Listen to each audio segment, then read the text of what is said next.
सभी को नमस्कार। आज की वीडियो है डिप्रेशन कौन से ग्रह की वजह से होता है। देखिए, जैसे हमारे जीवन में कोई भी कठिनाई या कुछ ऐसी घटना आ जाती है जो डिप्रेशन के लिए सबसे ज़्यादा उत्तरदायी होती है या समझ लीजिए कारण होती है। अब एक कुंडली के अंदर कैसे पता चलेगा? देखिए, आपने कई बार देखा होगा कि कितनी भी कठिनाई हो, कोई ना कोई लोग कुछ व्यक्ति ऐसे होते हैं जो हमेशा हंसते रहते हैं, मुस्कुराते रहते हैं और एक मतलब निश्चिंत होकर अपनी ज़िंदगी को जीते हैं।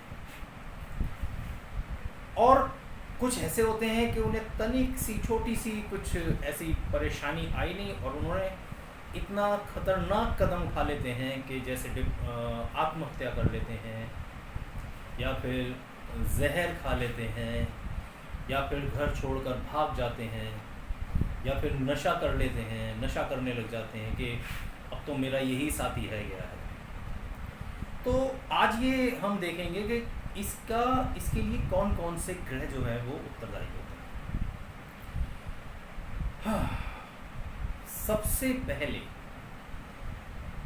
जो कुंडली के अंदर माना जाता है कि डिप्रेशन के लिए, उसे माना जाता है राहु को। उसके बाद आती है शनि और अंत में ऐसे समझ लीजिए मन का कारक होता है चंद्रमा।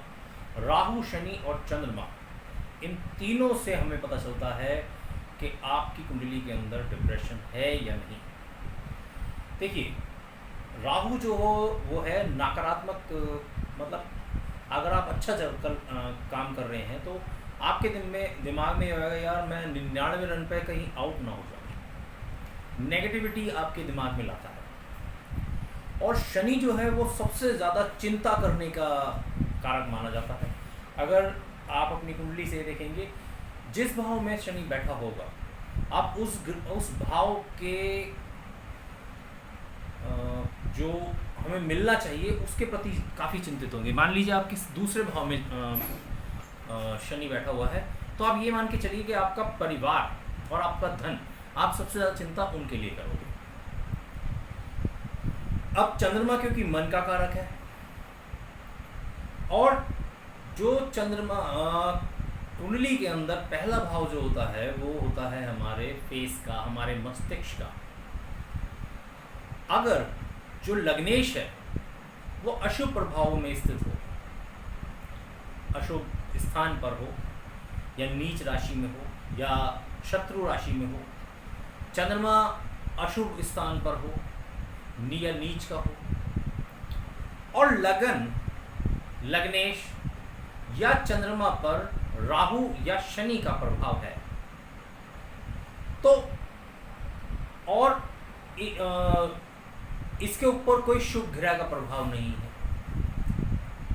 तो भी आप ये मान के चलिएगा। अब आप कहोगे कि शुभ ग्रह कौन सा? मान लीजिए शनि और राहु को बृहस्पति देख रहा है तो उसके ऊपर शुभ ग्रह का प्रभाव हो गया। ठीक है, यहाँ पर वो अपना पूरा काम नहीं कर पाएंगे। अगर उनके ऊपर कोई प्रभाव नहीं है तो वो अपना काम करेंगे और आपको उसी भाव को लेकर चिंताग्रस्त या डिप्रेशन में लाने की पूरी कोशिश करेंगे, नहीं कर देते हैं। और ऐसी स्थिति में जो कुंडली का जातक होता है, जिसकी कुंडली होती है, वो इतना डिप्रेशन में आ जाता है कि थोड़ी सी परेशानी आने पर ही टेंशन ले लेता है, दिमाग की नसें फूलने लगती है।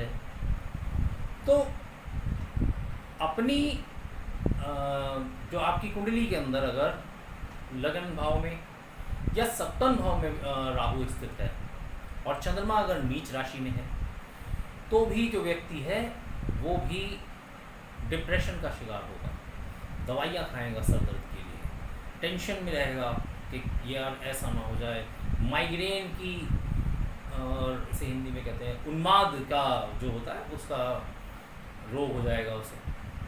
इसलिए ये जो योग होते हैं ये कुंडली में राहु, शनि और चंद्रमा के कारण आप डिप्रेशन में आते हैं।